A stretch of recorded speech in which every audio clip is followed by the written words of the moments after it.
This child refuses to leave his father's chest, but when the doctor discovered the reason, he immediately called the police. Dan and Anna were thrilled to welcome their newborn son, Alex, into the world.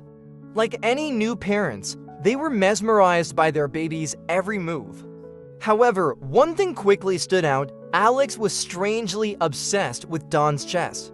Every time Dan held him, Alex would cling to him if his tiny life depended on it, refusing to let go.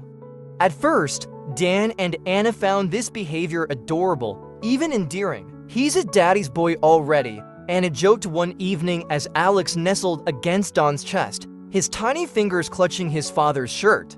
But as days turned into weeks, Alex's attachment to Don's chest grew more intense. If anyone else tried to hold him, Alex would wail uncontrollably, but the moment Dan held him close, he would calm down. Concerned and curious, the couple decided to consult their pediatrician.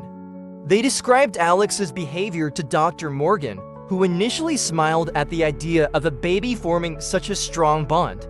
"It's probably just the sound of your heartbeat," Dr. Morgan speculated. "It's comforting for him, a reminder of the womb." But when Dan removed his shirt at the doctor's request to check for anything unusual, Dr. Morgan's smile disappeared. His brow furrowed as he studied Don's chest. "Have you felt any discomfort here, Dan?" the doctor asked, his voice tinged with unease. "No, not really," Dan replied. "Why?" Dr. Morgan didn't answer. Instead, he asked for an immediate scan and some blood tests. The urgency in his tone made Anna's heart race. When the results came back, Dr. Morgan's face turned pale. He double-checked the scans and ran a few more tests to confirm his suspicions. His fingers trembled as he examined the images, and finally, he sat down, stunned. "Dan, I need you to come to the hospital right now," he said, his voice tight. "What? Why? What's wrong?" Anna asked, panic rising in her voice. The doctor didn't answer her. Instead, he motioned for them to follow him to the emergency ward. Once there, a team of specialists joined in, and Dr. Morgan whispered instructions to a nurse before turning back to the couple. "I'm going to need you to trust me," he said. "This is urgent, Dan. You need a biopsy immediately." "A biopsy?" Dan exclaimed. "What's going on?" The room fell silent as the doctor placed a hand on Don's shoulder. "I believe there's a tumor in your chest, Dan." Anna gasped, her hands flying to her mouth. "But how does that explain Alex's behavior?" she asked. Dr. Morgan hesitated. "It's rare, but there are documented cases of infants displaying unusual instincts when it comes to their parents' health. Alex may have been drawn to the heat or energy changes caused by the tumor. Sometimes babies notice things we don't." Dan was rushed into surgery that evening. The tumor, though malignant, was caught early thanks to Alex's inexplicable behavior. As the medical team worked tirelessly to remove it, Dr. Morgan couldn't shake the strange feeling that the baby's instincts had saved Don's life. But the story didn't end there. When the tumor was removed, the pathology report revealed something even more shocking. Embedded within the tumor were tiny metallic fragments, something no one could explain. The fragments seemed to emit a faint signal when scanned with advanced equipment. Dr. Morgan called the police. "This isn't just a medical case anymore," he told Anna as Dan recovered in his hospital bed. When the authorities arrived, they ran further tests on the fragments and traced them back to a classified experiment conducted decades ago, involving covert implants designed for surveillance. Dan had no memory of such a procedure, but records revealed he had been part of an experimental program as a child, though he had no idea. As the truth unraveled, Dan and Anna realized that Alex's attachment had uncovered not only a life-threatening illness, but also a buried secret from Don's past, one that would lead them down a path of mystery, danger, and revelations about a world they never knew existed. In the end, Alex wasn't just a baby with a strong bond to his father. He was the key to uncovering a hidden story that would change their lives forever. As Dan recovered in the hospital, his thoughts raced. The discovery of the metallic fragments left him with more questions than answers. He couldn't remember any part of his childhood that could explain how they got there. Anna sat beside him, holding Alex close, her face etched with concern. The next morning, two government agents arrived at the hospital, their demeanor brisk and intimidating. "Mr. Dan Harper," one of them said, flashing a badge. "We're Agents Reed and Carter with the Department of Advanced Research and Security. We need to speak with you about what was discovered in your surgery." Dan exchanged a nervous glance with Anna. "We don't know anything," Anna said defensively, clutching Alex tighter. "We're not here to accuse you of anything," Agent Reed said, his voice firm but calm. "We're here to protect you." "Protect me?" Dan asked, his brow furrowed. "Those fragments in your chest were part of a classified experiment conducted over 30 years ago. You were implanted as a child as part of a program called Project Sentinel. You weren't supposed to know about it. In fact, the implants were designed to dissolve after a few years, but somehow, yours didn't." "Project Sentinel?" Dan asked, his head spinning. "Yes," Agent Carter continued. "It was a Cold War-era initiative aimed at creating human surveillance systems.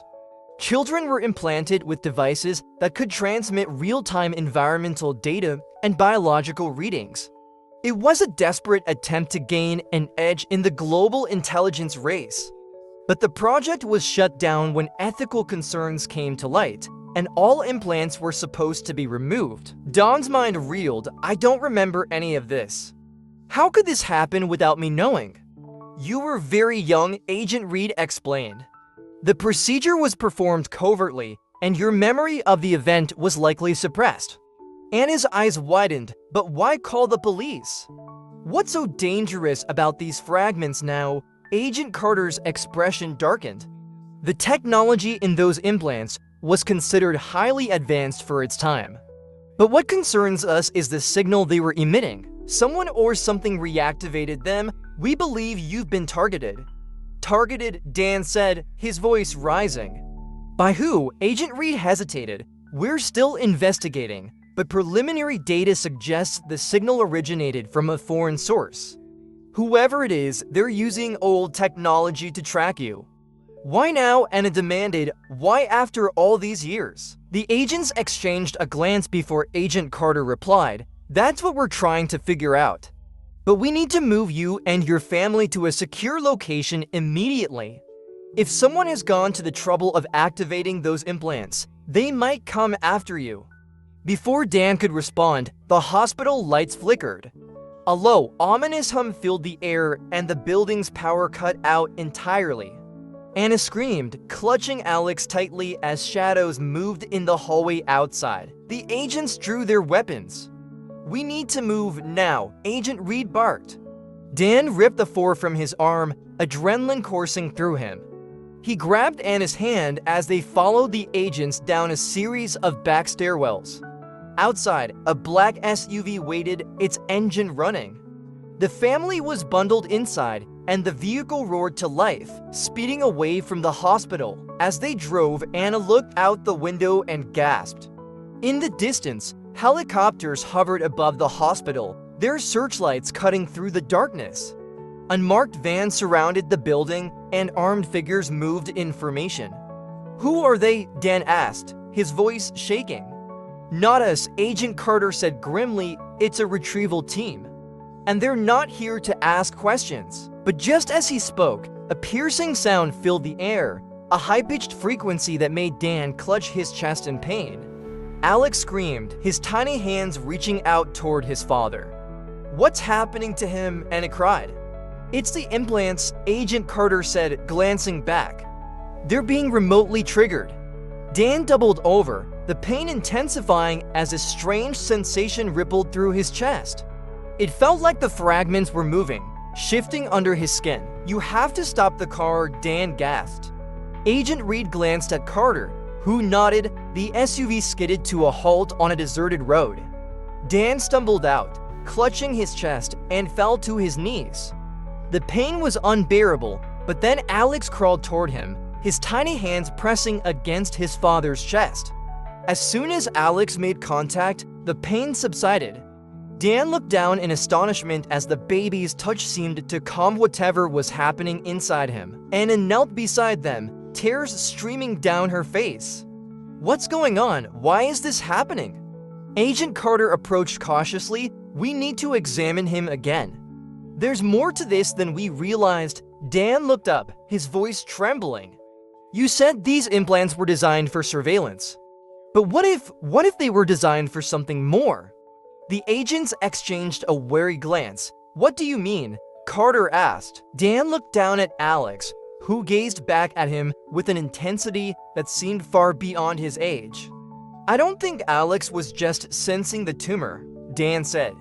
"I think he's connected to whatever these implants are. And whoever activated them, they might not just be after me. They might be after him."